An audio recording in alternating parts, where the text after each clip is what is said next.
کہ ہندوستان میں اب چھوٹے دجال پیدا ہو گئے ہیں، اور وہ اگر بھیڑ جمع کر پد یاترا کر کے لوگوں کو بھڑکائیں اور یوں کہیں کہ آپ کو دلی بلاسٹ کے بعد آپ نے دیکھا ہوگا لوگوں میں بھڑکانے کی کوشش کی جا رہی ہے کہ بم سے اڑانے والے لوگوں کا بھارت چاہیے یا رکشا کرنے والوں کا بھارت چاہیے، نشانہ مسلمانوں کی طرف، وہ کوئی اور ہوں گے اڑانے والے، ہمارا ان سے تعلق نہیں ہے۔ لیکن ہم بھی آپ سے یہ کہتے ہیں، ہاں ہم بھی جواب میں کہتے ہیں، ہمیں بھارت کون سا چاہیے؟ گولی مارنے والے گوڈسے کا نہیں چاہیے، ہر دل میں محبت پیدا کرنے والے غریب نواز کا چاہیے۔ امن کے پیغام ہر علاقے میں پھیلانے والے اس غریب نواز کو تم نے پڑھا ہی نہیں ہے۔ آج لوگوں میں نفرت کا بازار گرم ہو چکا ہے، اور اس لیے بھی ہم آپ کے سامنے حاضر ہو جاتے ہیں کہ آپ ڈرو مت۔ دیکھیں ایک بات میں آپ کو بتاتا ہوں، ہر دن ہمارے لیے سب خوشحالی کے نہیں ہوتے، آزمائش کے بھی وقت آتے ہیں۔ چاند کو بھی گہن لگتا ہے، لیکن جب چھٹ جاتا ہے تو پھر آب و تاب کے ساتھ چمکتا بھی ہے۔ امت مصطفیٰ صلی اللہ علیہ وسلم ہمیشہ سے امتحانات اور آزمائش کے اس دور سے گزرتی گئی ہے، اور ثابت قدمی کا یہ امتحان ہوتا ہے۔ آج پوری دنیا ہماری طرف جھپٹ پڑنے کی نظر سے دیکھ رہی ہے۔ ابھی جیسے کبیر صاحب کہہ رہے تھے، نہ میں اسلام چھوڑوں گا نہ ہندوستان چھوڑوں گا۔ کسی کے باپ کا ہے ہندوستان، کوئی نکالے کوئی بٹھائے، لیکن لوگوں میں ایک ڈر پھیلانے کی کوشش کی جاتی ہے، بھے پھیلایا جائے، اور مسلمان ڈرا سہما جی حضوری کرنے پر آ جائے۔ یاد رکھو میرے عزیزو، یہ طوفان تمہارے ایمان کا امتحان لے رہا ہے۔ اس طوفان میں جتنے خس و خاشاک اور کچرے ہیں سب اڑ جائیں گے، اور جو محبت مصطفیٰ کے ساتھ ہیں وہ ان طوفانوں کا ڈٹ کر مقابلہ کریں گے اور کھڑے رہیں گے۔ اس سے بڑے بھی امتحانات آ جائیں وہ ڈٹے رہیں گے اور جمے رہیں گے۔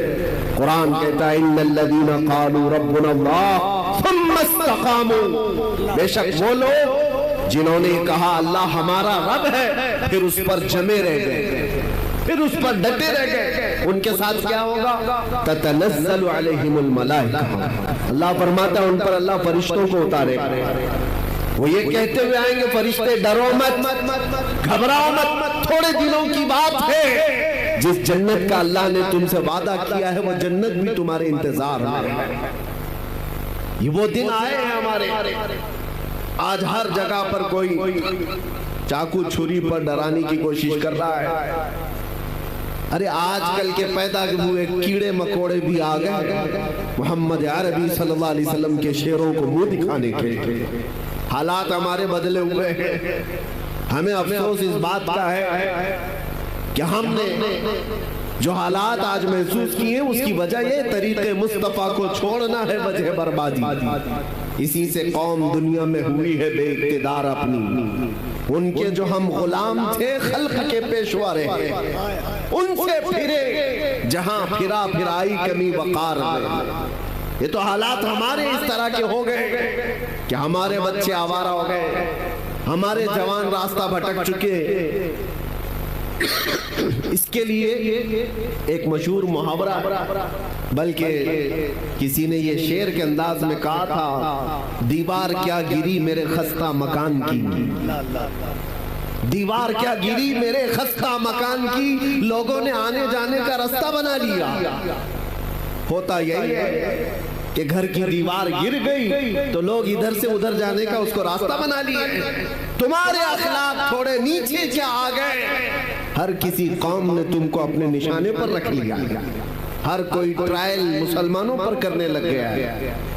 جس کو بھی آج لوگوں میں ایک بات آپ کو میں بتاؤں، کہیں چھپا ہوا بھی کوئی کیڑا مکوڑا ہوگا، اسے مشہور ہونا ہے تو مسلمانوں پر بھوک کر مشہور ہونا چاہتا ہے، صحیح اسلام پر بول کر کے وہ باہر آنا چاہتا ہے، ہیرو بننا چاہتا ہے۔ ہیرو بننے کی یہ جو ہوڑ لگی ہوئی ہے، حیرت کی بات ہے تمہیں اس طرح کی سستی شہرت میں بھی ہم ہی یاد آتے ہیں، وہاں پر بھی ہماری ضرورت ہوتی ہے۔ لیکن میرے عزیزوں، یہ حالات ہمیشہ نہیں رہتے، ہمیشہ نہیں رہتے۔ مصیبتوں کے وقت سیدنا بلال حبشی رضی اللہ تعالی، حضرت خباب ابن الارت، یہ وہ صحابہ ہیں جنہوں نے حضرت خباب کو جان جن کی جا چکی ہے، حضرت خبیب ابن عدی جن کو کفار و مشرکین نے ختم کر دیا ہے، یہ سارے حالات دیکھ کر کے حضور پاک صلی اللہ علیہ وسلم کے پاس صحابہ آئے اور پوچھنے لگے، یا رسول اللہ کیا ہمارا دین حق نہیں ہے؟ یہ سوال سنو توجہ سے، جب مصیبتیں زیادہ آئی تھی، ارے اس کا 5% بھی آج آپ نہیں دیکھ رہے، ہم نہیں دیکھ رہے ہیں، جو صحابہ پر گزری۔ موب لنچنگ نہیں ہوتی تھی اس وقت، موب لنچنگ بھی ہوئی ہے، صرف مردوں کی نہیں، عورتوں کی بھی، بچوں کی بھی، بے حساب اس وقت قتل بھی ہوئے۔ اور اسلام کی ابتدائی حالات میں ان لوگوں نے جو مصائب سہے ہیں، تکالیف اٹھائی، تو حضور سے آ کر کے انہوں نے پوچھا تھا کیا ہم حق دین پر نہیں ہیں؟